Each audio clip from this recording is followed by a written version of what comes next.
الحمدللہ والصلاة والسلام علی رسول اللہ وعلی آلہ وصحبہ ومن والاه. فاعوذ باللہ السمیع العلیم من الشیطان الرجیم. بسم اللہ الرحمن الرحیم. واعبدوا اللہ ولا تشرکوا بہ شیئا.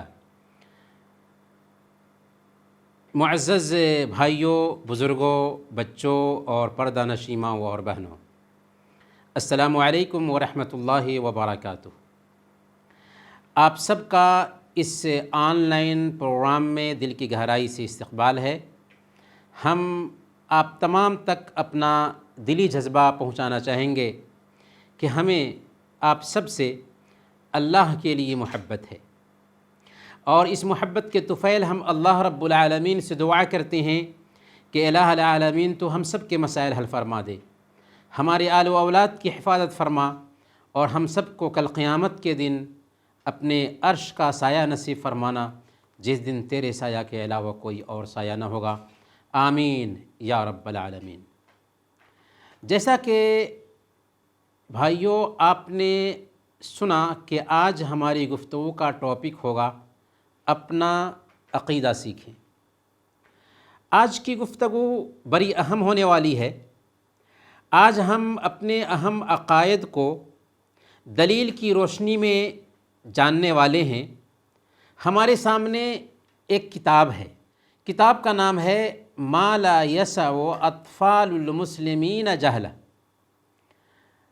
What Muslim children must know, یعنی مسلم بچوں کے لیے کیا جاننا ضروری ہے. اس کتاب کے رائٹر شیخ یزن الغانم ہیں. یہ کتاب عقیدہ، فقہ، سیرت، تفسیر، حدیث، اسلامی آداب، اخلاق اور اذکار پر مشتمل ایک بہترین نالج فراہم کرنے والی کتاب ہے. اس کتاب کے عقیدہ کا جو چیپٹر ہے، اسی چیپٹر کو آج کے اس درس میں ہم سمجھنے والے ہیں. یہ بہت ہی اہم گفتگو ہونے والی ہے.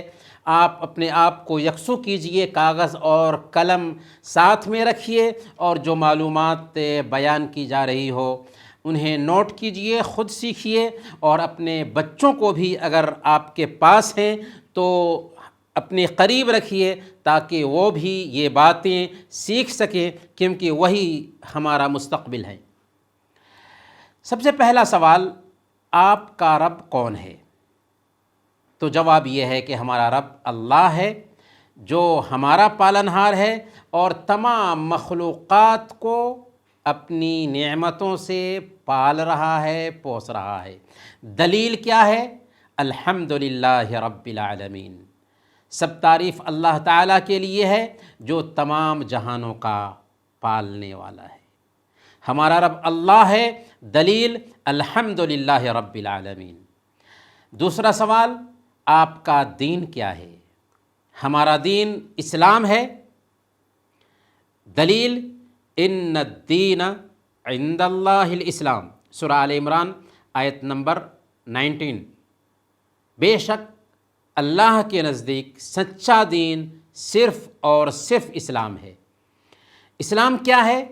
توحید کا اقرار کر کے اللہ کے تابع ہو جانا، اطاعت کے کام انجام دے کر اس کی تابعداری کرنا، اور شرک اور مشرکین سے براءت کا اظہار کرنا، یہ ہے اسلام. ہمارے نبی کون ہیں؟ تیسرا سوال، ہمارے نبی محمد صلی اللہ علیہ وسلم ہیں. دلیل سورہ الفتح میں اللہ نے فرمایا، آیت نمبر 29، محمد الرسول اللہ، محمد صلی اللہ علیہ وسلم اللہ کے رسول ہیں. یہ 3 سوالات ہوئے، اور یہی وہ 3 سوالات ہیں جن کے بارے میں قبر میں ہم سب سے پوچھا جانے والا ہے. تمہارا رب کون ہے؟ تمہارا دین کیا ہے؟ تمہارے نبی کون ہیں؟ سوالات تو بہت آسان ہیں، لیکن کتنے PhD ہولڈر بھی ان سوالات کے جواب میں فیل کر جائیں گے. اس لیے اس دنیا میں ہی ان سوالات کے جوابات کی تیاری کرنی ہے. چوتھا سوال ہے، کلمہ توحید کیا ہے اور اس کا مفہوم کیا ہوتا ہے؟ کلمہ توحید لا الہ الا اللہ ہے، یعنی اللہ کے علاوہ اور کوئی معبود برحق نہیں. دلیل سورہ محمد آیت نمبر 19، فَعْلَمْ أَنَّهُ لَا إِلَهَ إِلَّا اللَّهُ، جان لو کہ اللہ کے علاوہ اور کوئی معبود برحق نہیں۔ گویا کہ لا الہ الا اللہ کا اقرار کرنے سے پہلے ایک مسلمان کی ذمہ داری بنتی ہے کہ اگر وہ اپنے آپ کو مسلمان رکھنا چاہتا ہے تو لا الہ الا اللہ کو جانے، لا الہ الا اللہ کو سمجھے۔ ورنہ کتنے غیر مسلم ہیں جو لا الہ الا اللہ پڑھتے ہیں، وہ مسلمان اس لیے نہیں ہوئے کہ لا الہ الا اللہ کو انہوں نے جانا نہیں، لا الہ الا اللہ کو سمجھا نہیں۔ تو ہمارا کلمہ کیا ہے؟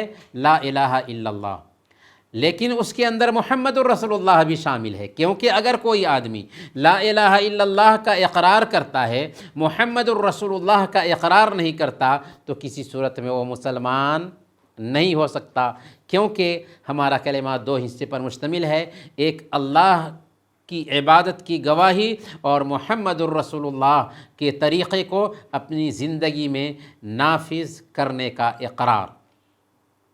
پانچواں سوال ہے، اللہ کہاں ہے؟ اللہ کہاں ہے؟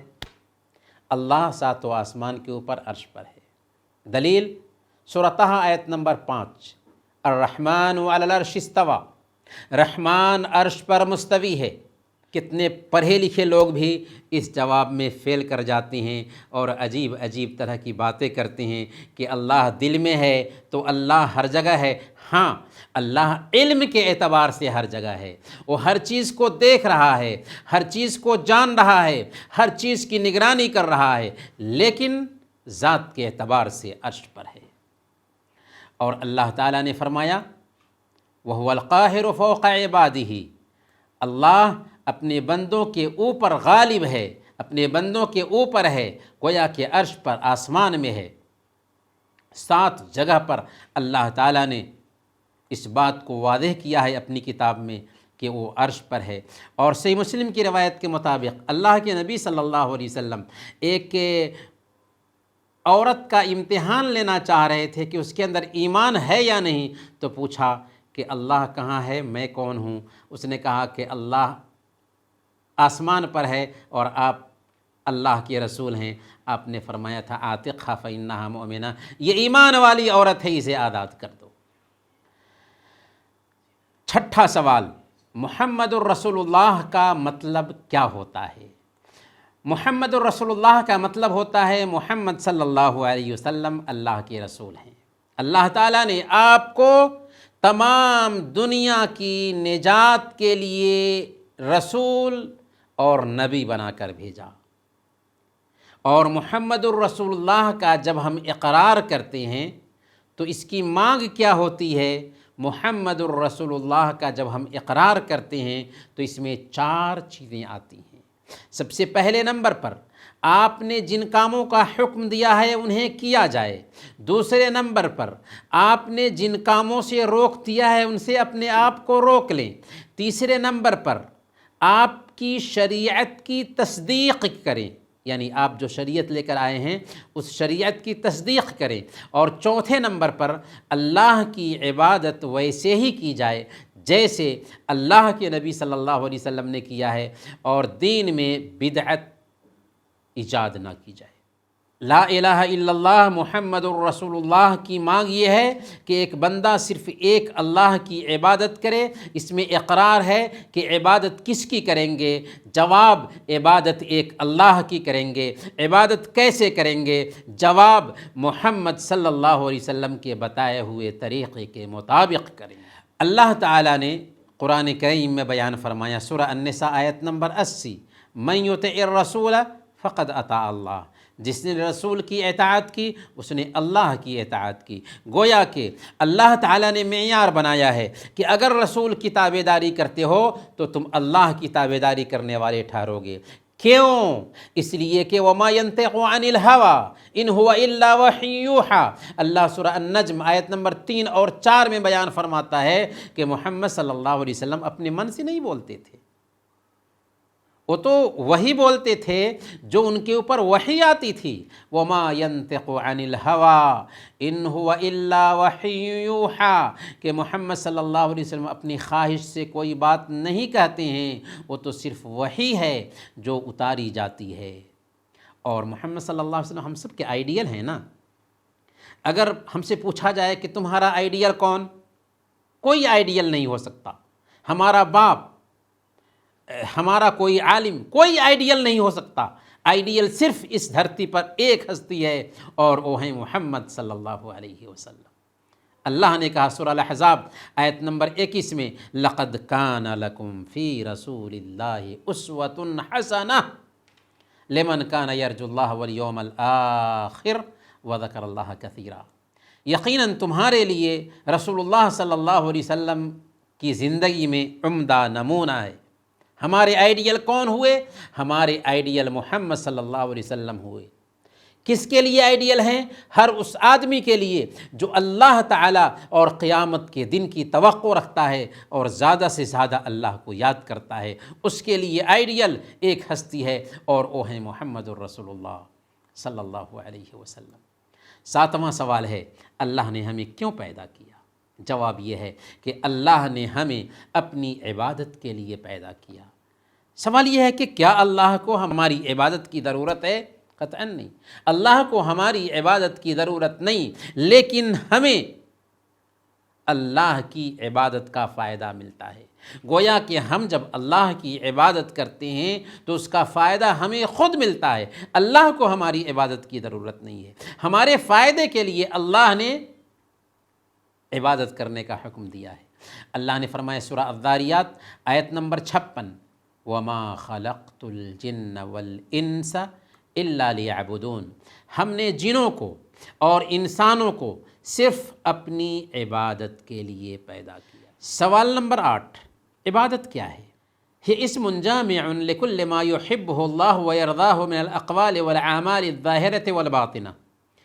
ایک جامع نام جو ہر ظاہری اور باطنی قول و فعل کو شامل ہے جسے اللہ پسند کرتا ہے اور اس سے راضی ہوتا ہے. اس میں ہر وہ قول و فعل شامل ہے جو ظاہری ہو یا باطنی ہو، جسے اللہ پسند کرتا ہے اور اس سے راضی ہوتا ہے.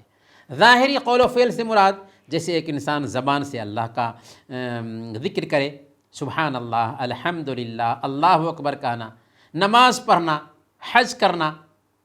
اور باطنی عمل سے مراد جیسے توکل ہے، خوف ہے، امید ہے، تو یہ دل میں ہوتا ہے، یہ بھی عبادت ہے، لیکن یہ باطنی عبادت ہے.